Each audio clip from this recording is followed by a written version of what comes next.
कि जयराम मातो टाटा प्रबंधन से सवाल करता है, जमशेदपुर की टाटा प्रबंधन से, कि ललित दास कौन है, क्या है उसकी योग्यता।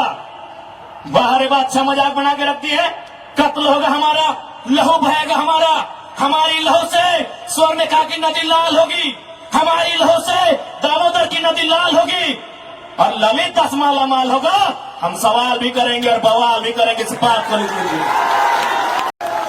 मैं लोकतंत्र के चौथे स्तंभ के माध्यम से मैं सवाल करूंगा टाटा मैनेजमेंट से कि ललित दास कौन है, हु इज ललित दास,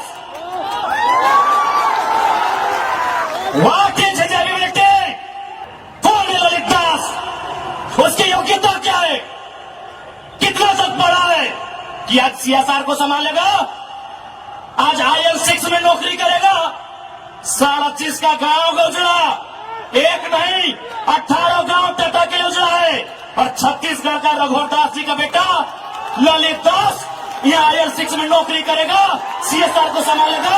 हम सवाल करेंगे, आइए सामने टाटा के प्रबंधन और हमें उत्तर दीजिए कि ललित दास कौन है, क्या है उसकी योग्यता। पूर्व मुख्यमंत्री का बेटा होना योग्यता है या वर्तमान राज्यपाल का बेटा होना योग्यता है, क्या यह योग्यता कहा जाएगा। भारत एक संवैधानिक राष्ट्र है, क्या बाप के तोड़ने के बदले बेटे दरोगा बनेगा, बाप के तोड़ने से बेटे दरोगा बनेगा, बाप एग्जाम पास करेगा बेटा टीचर बनेगा। तो पूर्व मुख्यमंत्री रहे चाहे वर्तमान राज्यपाल रहे, ललित दास कौन है, हमको हिसाब किताब चाहिए। एक संदेश लेके आए हैं कि कोयलांचल और कोल्हान के लोगों, हम दो हमारे दो नहीं, बिल्कुल इस भ्रम में मत रहिए, हम दो हमारे दो नहीं, तीसरा पैदा कीजिए, उसको निर्मल महत्व बनाइए, उसको हथियार से लेस कीजिए। अरे कैसे लड़ेंगे आप इनसे, 20 लाख करोड़ की प्रॉपर्टी है इनकी, आप ऐसे लोगों से लड़ पाएंगे। आपका टीचर बेटा लड़ पाएगा, आपका वकील बेटा इनसे लड़ पाएगा, आपका डॉक्टर बेटा इनसे लड़ पाएगा। इसलिए आज कोल्हान और कोयलांचल, हम दो हमारे दो नहीं, तीसरा पैदा कीजिए, उसको निर्मल बनाइए और उन पैमानों से युद्ध के लिए तैयार कीजिए, आपको बचाने कोई नहीं आएगा। अरे आप किससे उम्मीद करते हैं, एसएसपी आपको जानकारी होना चाहिए, एसएसपी टाटा का साथ देते हैं, हिंदू मुस्लिम का राइट होता है, 44 मुसलमानों की दुकान तोड़ी जाती है, उस समय धारा 144 होता है, लेकिन टाटा रातों रात रोड बनाता है, धारा 144 से कहीं जिक्र नहीं होता है। आपकी सुरक्षा कौन करेगा बताइए, कौन करेगा आपकी सुरक्षा, ये हम आप बताइए हमें, कौन करेगा आपकी सुरक्षा। आज ये डोबो का वीडियो किसी हो, कोई डोबो का सीओ है, पहले मैं कहना चाहूंगा यहाँ बहुत सारे पुलिसकर्मी हैं जो ईमानदार हैं, उनको नमस्कार है।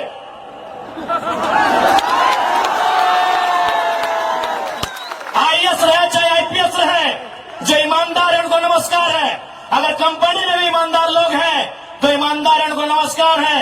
लेकिन सुनने में आया है कि डोबो का सीओ 20,000 रुपया प्रति एकड़ अपने बाप का जमीन मोटेशन करवाने के नाम पे मांगता है। ऐसे सीओ को जो डोबो का सुनने में आया है, उसको तोहमोने में लेकर डुबा दीजिए। इस बात को हम सीने ठोक के कहेंगे, उसका बाप का जमीन है क्या? 20,000 नहीं, 20 पैसा नहीं मिलेगा, 20 पैसा नहीं मिलेगा। वीडियो का बाप का जमीन है, सीओ का बाप का जमीन है क्या? लेकिन आपके बाप का दादा का ये जमीन है, ये 4000 साल से हम ये खेती बाड़ी करते हैं, ये हमारा प्रमाण है। अरे अब तो दुनिया के वैज्ञानिक मान रहे हैं कि सबसे पहला इंसान सिंहभूम से निकला था। आप गर्व कीजिए अपने इतिहास पर, आप गर्व कीजिए अपने इतिहास पर। ये हम नहीं कह रहे हैं, ये दुनिया की रिसर्च की टीम कह रही है कि जब दुनिया जल में था और जल से जो मिट्टी का कण पहले बाहर आया था और सिंहभूम का इलाका था, ये दुनिया की रिसर्च टीम कह रही है। यानी ये जमीन हमारी है, ये भूमि हमारी है, और आज यहां हम बेगाने बन के बैठे हैं। आज यहां हम दर बदर की ठोकरें खा रहे हैं, आज हमारे यहां कत्ल किया जा रहा है, और एकदम साल 10 साल किया जा रहा है। 77 में, 87 में, 97 में, 7 में एकदम कंटिन्यूली हमारा कत्ल किया जा रहा है। और आज हम हाथ धर के बैठे हैं। आज हम कहना चाहेंगे, आज बिल्कुल अगर हम होते निर्मल दा के समय, यदि हम होते सुनील दा के समय, कसम से आंख से आंसू नहीं बहाते, कसम से आंख से आंसू नहीं बहाते। उनकी मौत के साथ साथ और 100 लोगों को मरने के लिए तैयार करते और आंख से आंसू नहीं उनको नदी में बहाते जो उनकी मौत का कारण बने थे। हमने आंख से आंसू बहाया, हमने अनाथों जैसा अनुभव किया कि हमारे लीडर चले गए। अब रोने का समय नहीं है, अब बिलखने का समय नहीं है, इंतकाम का समय है। क्योंकि आने वाला 20 साल बाद आने वाली पीढ़ी ना वो निर्मल दा को पढ़ने का समय जुटा पाएगी, ना वो बिरसा मुंडा को पढ़ने का समय जुटा पाएगी, ना वो शेख भिखारी को पढ़ने का समय जुटा पाएगी। आने वाली पीढ़ी सवाल भी नहीं कर पाएगी। इसलिए आज आपको अपने हर एक घर से, हर एक परिवार से एक एक औलाद को, चाहे बेटा या बेटी रहे, एक एक औलाद को फौलाद बनाना होगा। ये आज मैं कोलान वासियों को कहना चाहूंगा। आज और तमाम जितने भी IAS, IPS, मिनिस्टर, आज अगर मैं साफ कहूंगा कि संविधान की जितनी हत्या उग्रवादी आतंकवादी करते हैं उससे कहीं ज्यादा वो IAS, IPS और मिनिस्टर संविधान की हत्या करता है जो पूंजीपतियों का साथ देता है। क्यों पता है? पढ़े लिखे लोग, पुलिसकर्मी भाई आप भी सुनिएगा कि आपके SP संविधान की हत्या कैसे करते हैं। हाँ, पुलिस वाली दीदी आप भी सुनिएगा कि आपके DC संविधान की हत्या कब करते हैं। भारत के संविधान को खोलिए, भारत के संविधान में प्रियम्बल आता है। प्रियम्बल में क्या लिखा है पता है? हम भारत के लोग सामाजिक, राजनीतिक, आर्थिक न्याय की बात लिखा है। हम भारत के लोग धर्मनिरपेक्ष समाजवाद का नाम लिखा है। समाजवाद, पूंजीवाद नहीं लिखा है, कहीं नहीं लिखा है। भारत के संविधान में समाजवाद लिखा है। हम भारत के लोग धर्मनिरपेक्ष समाजवाद भारत की निर्माण करेंगे। आज ये जो भी IAS, IPS अगर पूंजीवाद का पक्ष लेते हैं, नक्सली से भी बड़ा नक्सली वो IAS, IPS होते हैं। हाँ, हम सीधा ठोक के कहेंगे। बाकी SP साहब, आप चाहे तो हमारी मौत का साजिश कर सकते हैं, क्योंकि आपकी पत्नी को पूर्व में, अभी नहीं, अभी वाले नहीं, अभी वाला नया आया है, पूर्व वाले SSP साहब, आप चाहे तो हमारी हत्या की साजिश रच सकते हैं, रचने का आपको अधिकार है। आपकी पत्नी को टाटा के दलालों ने नौकरी जो दिया है, और ये कोई नई बात नहीं है। झारखंड राज्य में केवल गुंडों ने मौत का साजिश नहीं किया है। बगोदर के एक विधायक थे, नाम अगर आप नहीं जानते तो सुन लीजिए, कॉमरेड महेंद्र सिंह, उनकी हत्या में SP का हाथ था। सीना ठोक के कहते हैं आज भी गांव में लोग कहते हैं कि कॉमरेड महेंद्र सिंह की हत्या में उस समय जो भी थे, क्योंकि हम लोग उस समय अंडा थे, अंडा मैंने छोटा बच्चा थे, हमें आइडिया नहीं है, जो भी थे, जिस भी जिला के थे, झारखंड में 24 में से एक SP का हाथ था महेंद्र सिंह की हत्या में। तो ऐसे लोग जिनकी पत्नियों को, जिनके बच्चों को ये लोग नौकरी देंगे, वो हत्या करने से पीछे कैसे हटेंगे? तो सुन लीजिए महोदय, चूंकि आपकी योग्यता का हम सम्मान करते हैं, आपकी प्रतिभा का सम्मान करते हैं, आपकी एजुकेशन का सम्मान करते हैं, लेकिन एक बात कहेंगे, हम गरीब लोग हैं, बद्दुआ नहीं देते हैं, लेकिन हमारे दिल से एक हाय निकलती है। उस हाय से याद रखिएगा, ये विधाता आपको कभी माफ नहीं करेगा। अरे भाई, अगर हिम्मत नहीं है तो काहे गर्व से बोलते हैं कि IAS, IPS बन के आए हैं? अगर Tata, Vedanta, Birla, BCCL, CCL, Ambani, Adani, Usha Martin, TISCO, Telco, अगर उनकी गलत नीतियों से आपको लड़ने का हिम्मत नहीं है तो काहे खुद को IAS, IPS की गिनती करवाते हैं? चपरासी बनिए, चपरासी बनिए। और हम ये भी मानते हैं कि आज आपके पास शक्तियां हैं। अरे बहुत अच्छा, क्या कीजिएगा? ऐसे भी तो हमारा कत्ल होता आया है। हम कत्ल होते होते हम मरते मरते परेशान हो चुके हैं। हमने बहुत कत्ल देखा है। जितना अंग्रेजों ने हमें नहीं सताया है उससे कई ज्यादा गुना कॉर्पोरेट ने, भ्रष्ट आईएएस आईपीएस ने, भ्रष्ट मिनिस्टर ने और भ्रष्ट डोबो जैसे सीओ ने हमें सताया है। अरे आप क्या कीजिएगा कीजिए ना, मरने सब आया है, कौन यहां जीने आया है। 610 ट्रिलियन वर्ग किलोमीटर सूरज। हमारे साथ अगर हमारी सभा को सुनिएगा तो आपका जनरल नॉलेज भी बढ़ा देंगे। 610 ट्रिलियन वर्ग किलोमीटर सूरज एक दिन मर जाएगा। 510 मिलियन वर्ग किलोमीटर की धरती ये भी एक दिन मर जाएगी। 165 वर्ग किलोमीटर में फैला हुआ, मिलियन वर्ग किलोमीटर में फैला हुआ प्रशांत महासागर, यदि पानी भी एक दिन सूख जाएगा। 5,95,000 वर्ग किलोमीटर, 95 लाख वर्ग किलोमीटर फैला हुआ हिमालय का पहाड़ एक दिन पिघल जाएगा। 38 मिलियन वर्ग किलोमीटर में उगने वाला चंद्रमा मर जाएगा। अरे 5 फीट का इंसान काहे डर रहे हैं, काहे डर रहे हैं? आपकी डर आपकी मौत का कारण है, आपकी डर आपकी भय का कारण है। मैं एक लाइन कहूंगा, एक क्रिकेट का उदाहरण आपको दूंगा। साउथ अफ्रीका में एक खिलाड़ी थे, उनका नाम था ग्रीम स्मिथ। उन्होंने घर की दीवारों पर 3 लाइन लिखा था कि मुझे बड़ा होके साउथ अफ्रीका की टीम से क्रिकेट खेलना है। दूसरा लाइन लिखा था मुझे साउथ अफ्रीका की क्रिकेट टीम का कप्तान बनना है। और तीसरा लाइन लिखा था मुझे ऑस्ट्रेलिया को घर में घुसकर टेस्ट मैच हराना है। जबकि क्रिकेटर का ड्रीम होता है वर्ल्ड कप जीतना, लेकिन ग्रीम स्मिथ का ड्रीम वर्ल्ड कप नहीं था, ऑस्ट्रेलिया को टेस्ट में हराना था। चूंकि उन्होंने घर की दीवार पर लिखा था, रोज उनको पढ़ते थे और उन्होंने वो तीनों ड्रीम पूरा किया था।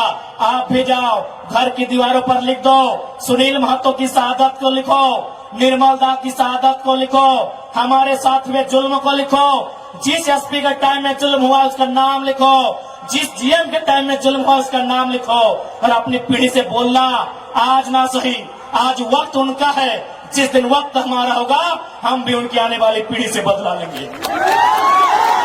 जाओ अपने घर की दीवारों पर लिखो, जाओ शोषित लोग, वंचित लोग अपने घर की दीवारों पर लिखो। हाँ, आज समय इनका है, आज ये बड़ी बड़ी इमारतें इनका समय है। लेकिन याद रखिएगा, सिकंदर भी 33 साल की उम्र में झाल बजाकर लौट गया था। बड़े बड़े 30 मारखास जहां से लौट गए। इसलिए मैं तमाम लोह नगरी में जितने पदाधिकारी हैं, जितने मिनिस्टर हैं, मैं एक संदेश देना चाहूंगा, पाप का भागी मत बनिए। पाप किसी के बाप का नहीं होता है। कंपनियों की दलाली मत कीजिए, रैयत के साथ इंसाफ कीजिए। ये मैं तमाम प्रशासनिक लोगों से निवेदन करना चाहूंगा। मैं सवाल करूंगा टाटा नगरी में बसे बड़ी बड़ी इमारतों में बैठे लोगों से कि जब 1907 में टाटा की स्थापना हुई थी, मालिक कौन था? टाटा का कोई होगा? 1907 में टाटा की स्थापना हुई थी, मालिक कौन था? Who was the founder? Who was the owner? Tata का कोई होगा? नौसेरे भाई टाटा या जो भी उनका नाम है। आज 115 साल बीत चुके हैं, आज टाटा का मालिक कौन है? आज भी टाटा का मालिक टाटा का वंशी है।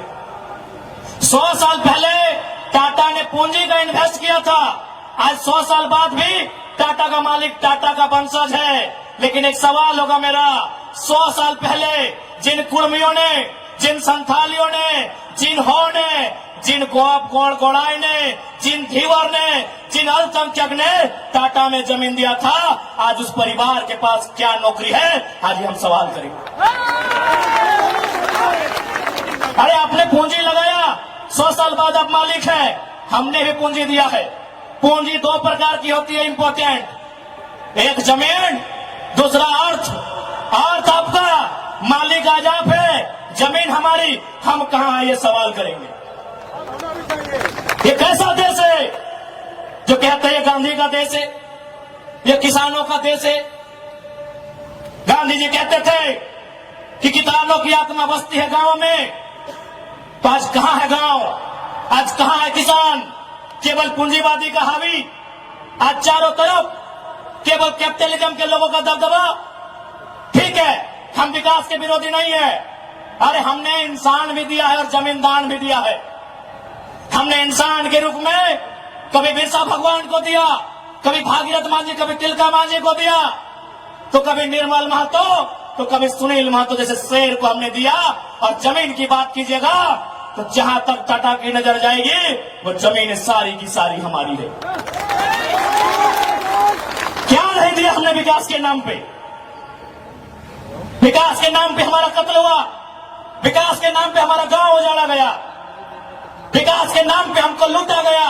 और आज अगर हम सवाल करेंगे तो आप हमें उग्रवादी जैसे शब्दों से नवाजेंगे।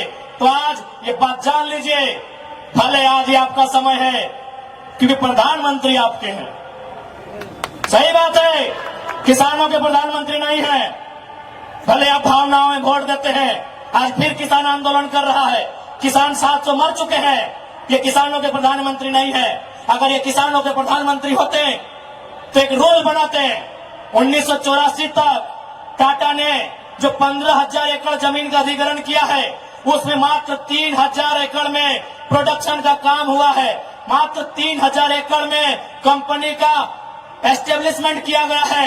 यदि ये देश और ये वर्तमान के प्रधानमंत्री अगर किसानों के होते तो एक फरमान जारी करते कि बाकी जो आपके पास 12,000 एकड़ बचा है उसे पोल्ट्री फार्म खोलना है क्या? उसे पोल्ट्री फार्म खोलना है? जी नहीं, रियल एस्टेट को बेचना है।